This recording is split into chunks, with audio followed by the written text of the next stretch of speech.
అందరికీ నమస్కారం. సింపుల్గా అండ్ టేస్టీగా చేసే టిఫిన్లలో అటుకుల ఉప్మా ఒకటండి. ముందుగా తాలింపు గింజలు, పల్లీలు అవన్నీ దోరగా వేగిన తర్వాత పచ్చిమిరపకాయలు, ఎర్రగడ్డలు, టమాటాలు వేసి కొంచెం సేపు మగ్గనియాలండి. ముందుగా అటుకులు తడిపి పక్కన పెట్టేసుకోవాలి. ఈ పక్కన పెట్టుకున్న అటుకుల్లో ముందుగా వేసుకున్న తాలింపులో ఈ అటుకులు కలుపుకోవాలండి. తాలింపు మొత్తం అటుకులకు పడేటట్టు బాగా కలిపేసుకోవాలి.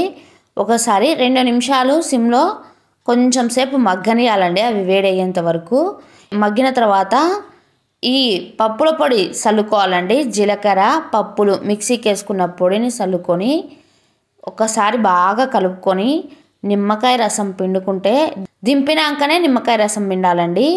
ఇలా చేస్తే అటుకుల ఉప్మా టేస్ట్ అయితే అదిరిపోతుంది. మా వీడియోస్ అన్నీ మీకు నచ్చినట్టయితే లైక్ చేయండి, షేర్ చేయండి, సబ్స్క్రైబ్ చేయడం మర్చిపోదు. Thank you for watching. Bye bye.